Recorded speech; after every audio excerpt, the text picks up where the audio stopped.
हमारे साथ पप्पू यादव जुड़ गए हैं जो सांसद हैं पूर्णिया से। पप्पू यादव जी, चुनाव की तारीखों का ऐलान हो गया है। कांग्रेस पार्टी कितनी सीटों पर चुनाव लड़ने वाली है? वह बीजेपी के दफ्तर से पर देना ज्ञानेश मतलब चुनाव आयोग थोड़ी बचा है। आधा अधूरा मेट्रो कुछ हुआ नहीं, जिस पर 3 बार शिलान्यास हुआ उसको कर दिया, 3 बार उद्घाटन हुआ उसको कर दिया। सारे आधे अधूरे उद्घाटन करते चले गए। 300 400 200 100 रुपया घूस देते चले गए। 10,000 हमारा पैसा, जनता का पैसा पानी की तरफ बहा रहा है। और उसके बाद सबसे बड़ी बात है 7 तारीख कल बड़ा दिन है। अब वो दिन है सुप्रीम कोर्ट में, आप जान रहे हैं एसआईआर पर है। उसके बाद एक दिन पहले ही चुनाव आयोग की जब प्रक्रिया एक बार लागू हो जाती है तो वो स्वतंत्र और निष्पक्ष के लिए जाना जाता है, लेकिन वो तो है नहीं। और UEM Jaipur is a perfect target for prospective students aspiring for good jobs, good education with future-ready skills. चुनाव आयोग आपको भी पता है कि एक आयोग है, उस पर सुप्रीम कोर्ट दखल बहुत जल्दी नहीं यादव जी, चुनाव आयोग पर ही सारे सवाल उठाएंगे और फिर चुनाव की प्रक्रिया का आप हिस्सा भी बनेंगे, तो फिर ये कैसे होगा? लोगों को आप कैसे विश्वास दिलाएंगे कि आप हमारे लिए जाकर वोट करिए, क्योंकि आप तो उसी पूरी प्रक्रिया पर, चुनाव आयोग पर ही सवाल उठा रहे हैं पहले दिन से ही। चुनाव आयोग पर सवाल तो हम लोगों का लगातार हमारे नेता राहुल गांधी जी आज थोड़ी उठा रहे हैं, लगातार एक एक मुद्दों पर उठा रहे हैं, तो वो सवाल कहाँ जाएगा? ये तो हम लोग का मुद्दा है। यदि बिहार में 16 साल का जो परिस्थितियां हैं, हालात हैं, तेजस्वी यादव महागठबंधन के मुख्यमंत्री का चेहरा होंगे। आप उठा करके देख लीजिए कि स्थिति क्या है। आप ये आपका मुद्दा है, ये आपका मुद्दा है। मेरे सवाल का जवाब अगर आप दें। तेजस्वी यादव, आपको पप्पू यादव जी आवाज मिल रही है मेरी? आप लोग लुभाना आप देते हैं। तेजस्वी यादव क्या मुख्यमंत्री का चेहरा होंगे महागठबंधन की तरफ से? नहीं, मुख्यमंत्री मुद्दा नहीं है, व्यक्ति मुद्दा नहीं है। मुद्दा है कि हम जो अत्यंत पिछड़ी जाति के एक्सोसिटी के मामले को लिए हैं, हम जो 50% अत्यंत पिछड़ा ईबीसी ST SC को जो हम लोग निजी क्षेत्र में, ठेके में, पट्टे में, एजुकेशन में, उसके ठीक है, ये तमाम मुद्दे हैं आपके मुताबिक, चेहरा मुद्दा नहीं है। लेकिन तेजस्वी यादव तो कह रहे हैं कि वही है मुख्यमंत्री का चेहरा।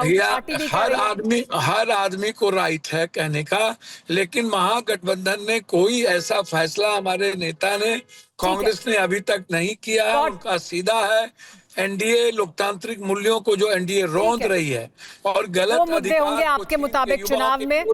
बहुत शुक्रिया पप्पू यादव जी TV9 भारतवर्ष के साथ जुड़ने के लिए। पप्पू यादव जी का कहना कि जो तमाम मुद्दे जमीनी स्तर पर लोगों के मुद्दे हैं वो मुद्दे होंगे और चेहरा नहीं होगा महागठबंधन की तरफ से। लेकिन तेजस्वी यादव ऐसा कह रहे हैं कि क्या वो चेहरा होंगे या नहीं होंगे, ये बड़ा सवाल है अपने आप में।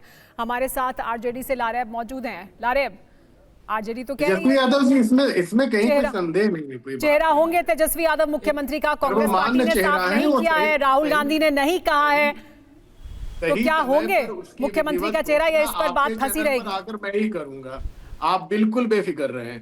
और वो सर्वमान्य चेहरा है, गठबंधन के चेहरा है, और उसका प्रॉपर अनाउंसमेंट भी होगा। थोड़ा समय का इंतजार कर लीजिए, कोई बहुत जल्दबाजी नहीं है। हमारी जो पूरी लड़ाई है बिहार के और बिहारियों के साथ, जो दमन हो रहा है, जो पलायन हो रहा है, जो बेरोजगारी की समस्या है, जो लॉ एंड ऑर्डर की समस्या है, जो घर से निकलना मुश्किल हो गया, व्यापारी दिन दहाड़े, आपके मुताबिक होंगे चेहरा और इसका अनाउंसमेंट बिल्कुल नहीं है, होगा? बिल्कुल है, होंगे क्या है? बिहार आपकी पार्टी के लिए तो है, बिहार का युवा पुकार रहा है। महागठबंधन ऐलान करेगा या नहीं, ये है बड़ा सवाल।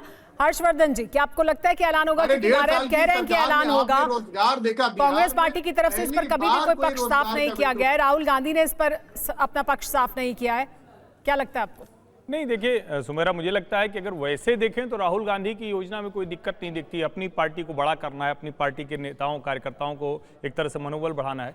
लेकिन जब चुनाव इतने नजदीक पहुंच गया हो और तेजस्वी यादव ने आपको प्रधानमंत्री पद का दावेदार घोषित कर दिया, अपना नेता मान लिया, फिर भी आप इस विवाद को क्यों बढ़ा रहे हैं राहुल गांधी, ये बात नहीं समझ में आती। और ये यहां तो ठीक है कि प्रवक्ता लोग आपस में तय कर लेंगे, लेकिन कार्यकर्ता के मन में अगर गांठ पड़ गई तो वो मुश्किल बड़ी हो जाएगी और वो कांग्रेस के लिए ज्यादा बड़ी मुश्किल होगी, क्योंकि सत्ता से तेजस्वी यादव बाहर होगी एक बात होगी, लेकिन कांग्रेस का सीट के लिहाज से भारी नुकसान होगा अगर राष्ट्रीय जनता दल के कार्यकर्ताओं क्योंकि सीट कितनी मिलेगी ये भी अपने आप में एक अहम सवाल है। अनिल यादव, ये मैंने पहले भी आपसे सवाल पूछा था, इस बार चर्चा ये है कि जितनी सीटें आपने पिछली बार ली थी और चुनाव लड़ा था उससे कम सीटें कांग्रेस पार्टी को मिलने वाली है, जबकि कांग्रेस पार्टी और ज्यादा ऊर्जा के साथ मैदान में मौजूद है। तो क्या इसके लिए कांग्रेस पार्टी तैयार है? क्या सीटें कम हो रही हैं? देखिए, मैं आपको स्पष्ट कर दूं कि कांग्रेस पार्टी हो या आरजेडी हो, दोनों की दोनों पार्टियां 243 की 243 सीट पर चुनाव लड़ेंगी, क्योंकि एक दल जिसको सीट मिल रही है वो सिर्फ चुनाव नहीं लड़ेगा, जो सहयोगी दल है वो भी पूरे दल बल से चुनाव लड़ेगा। तो ये कह देना कि आप इतने लड़ेंगे उतने लड़ेंगे, नहीं, हम दोनों के दोनों मिलके, इंडिया गठबंधन पूरा मिलके पूरी की पूरी 243 सीट पर चुनाव लड़ेगा। जहां तक हमारी बात है कि भाई किसको चेहरा बनाए, ये हम लोग आरजेडी वाले और कांग्रेस वाले बैठ के आपस में डिसाइड कर लेंगे कि कब इसकी घोषणा करनी है। हम स्ट्रैटेजिकली बहुत सारी चीजें करते हैं, हर बात थोड़ी बताई जाएगी, लेकिन हर्षवर्धन जी को कांग्रेस के प्रति जितना दुख हो रहा था, हमारे नुकसान की चिंता हो रही थी, ये देखकर अच्छा लगा। खैर, मैं बात करता हूं कि क्योंकि मैंने कई सारी बातें सुनी कि मेरे साथी सिद्धार्थ कह रहे थे कि भाई सबूत कहां है। अरे सबूत तो सब बिहार के सामने है भाई। बिहार का व्यक्ति मेहनती है, मेहनतकश व्यक्ति है, वो एक चीज बर्दाश्त नहीं कर सकता, वो है धोखा। वो ऐसा व्यक्ति है जो पहाड़ के सीने में खोद के जगह बना लेता है, लेकिन आपने उसको धोखा देने का काम किया। आज 68 लाख लगभग वोट काटे गए हैं। उन 68 लाख लोगों में से आज भी चुनाव आयोग ये नहीं बता पा रहा कि घुसपैठिया कितने थे, क्योंकि प्रधानमंत्री जी ने तो कहा चुनावी रैलियों में कि भाई एसआईआर का विरोध इसलिए हो रहा है क्योंकि घुसपैठियों को बचाना है। तो बताइए ना कि 68 लाख में से एक भी घुसपैठिया आपको नहीं मिल पाया, इससे बड़ा सबूत क्या होगा? ये तमाम सबूत हैं जो आप लोगों के पास लेकर जाने वाले हैं, लेकिन नंबरों जयशंकर से बाहर के नंबरों से वोट काटी जा रही थी। चुनाव आयोग ने आज तक उसका जवाब नहीं दिया। और एक छोटा सा सिर्फ 10 सेकंड सिर्फ 10 सेकंड देखिए, आपने मुझे सबसे कम मौका दिया, मुझे 10 सेकंड और दे दीजिए। मैं तो ये कह रहा हूं 72,000 करोड़, बस 10 सेकंड, ये मेरी एक लास्ट लाइन खत्म हो जाने दीजिए।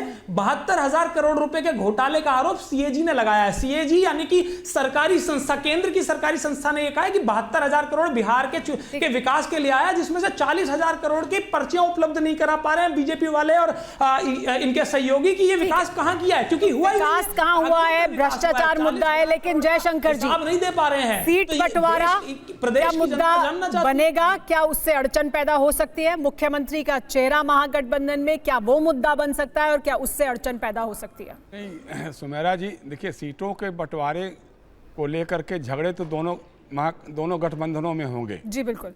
एनडीए में चूंकि चिराग पासवान पिछली बार नहीं थे, इस बार वो एनडीए में शामिल होकर के चुनाव लड़ रहे हैं। 5 सांसद वो जीत के आए हैं, 100% उनका रिजल्ट रहा है लोकसभा के चुनाव में।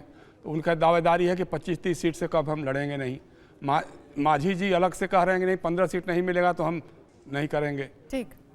उसी तरह से अभी महागठबंधन में भी है, मुकेश सहनी पिछली बार इनके साथ नहीं थे, वो एनडीए गठबंधन में थे, इस बार यहाँ आ गए हैं। कांग्रेस कह रही है कि हमारा बहुत जनाधार बढ़ा हुआ है, बड़ा संगठन खड़ा हुआ है, तो हमको ज़्यादा सीटें चाहिए। तो ये दोनों बातें चलेंगी। अब इसमें ज़मीनी हकीकत को पहचानते हुए कितनी सीटें किसको मिलती हैं, वो यानी ये तय हो जाएगा, या आपके मुताबिक ये तय कर लेंगे दोनों गठबंधन? और मुख्यमंत्री का चेहरा बिल्कुल महागठबंधन में मुख्यमंत्री का चेहरा, देखिए मुख्यमंत्री का चेहरा है। उधर से अभी नीतीश कुमार जी के बारे में जैसे अभी बोले थे विजय कुमार सिन्हा जी, लेकिन अभी तक बिहार में ये बातें अंदर से जो उभर करके आ रही हैं कि नीतीश कुमार को शायद मुख्यमंत्री नहीं बनाया जाएगा, क्योंकि उनकी शारीरिक और मानसिक हालत बहुत अच्छी नहीं है, तो हो सकता है कि उनको न बनाया जाए। लेकिन अभी विजय कुमार सिन्हा जी कह रहे थे कि नहीं वही होंगे। ठीक है सर, समय खत्म हो रहा है। सिद्धार्थ यादव से मैं आखिरी प्रतिक्रिया एक सेकंड सुमेरा, एक सेकंड बता, एक सेकंड दे दो। ठीक है, बोलिए। जैसे अभी विजय सिन्हा जी कह रहे थे परिवारवाद वंशवाद नहीं चलेगा, ये क्या बयान हुआ किसी मुख्यमंत्री के बारे में? विजय सिन्हा जी को बगल में बैठने वाले उप मुख्यमंत्री, ठीक है सर, समय खत्म हो रहा है, मुझे सिद्धार्थ जी से एक प्रतिक्रिया ले लेने दीजिए। सिद्धार्थ जी, शकुनी चौधरी आरजेडी में भी थे, जनता दल बार-बार सवाल उठता रहा है और नीतीश कुमार की सेहत को लेकर खास तौर पर सवाल उठाया जाता रहा है, क्या वो आपके लिए मुद्दा एक बनेगा जो आपको नुकसान पहुंचा सकता है? क्या आपको ऐसा लगता है सिद्धार्थ? और बहुत संक्षेप में, क्योंकि समय खत्म हो रहा है, माफ कीजिएगा जी।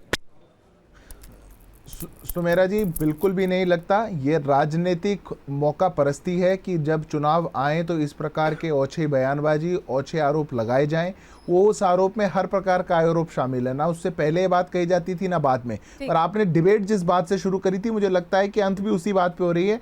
चेहरा कौन होगा इनका, इस पर बात शुरू हुई थी। बड़े बड़े चेहरे हैं, ये अनिल जी बैठे हैं यहाँ पर और आरजेडी के प्रवक्ता बैठे हैं। अगर ये अपना एक चेहरा डिसाइड कर ले तो भी बात साबित हो जाए। कोई चेहरा नहीं है इनके पास, केवल झूठ और प्रपंच का चेहरा है। आपके साथ जो चेहरा है उस चेहरे पर बार बार सवाल उठ रहे हैं, लेकिन तमाम मुद्दे अब सामने आएंगे, तमाम मुद्दे उठते भी रहे हैं। चुनाव प्रचार के दौरान और ज्यादा मुद्दे सामने आने वाले हैं कि कौन चेहरा होगा, कौन से अहम मुद्दे होंगे, कौन से अहम मुद्दे लोगों के बीच जाकर अपने जगह बना पाएंगे।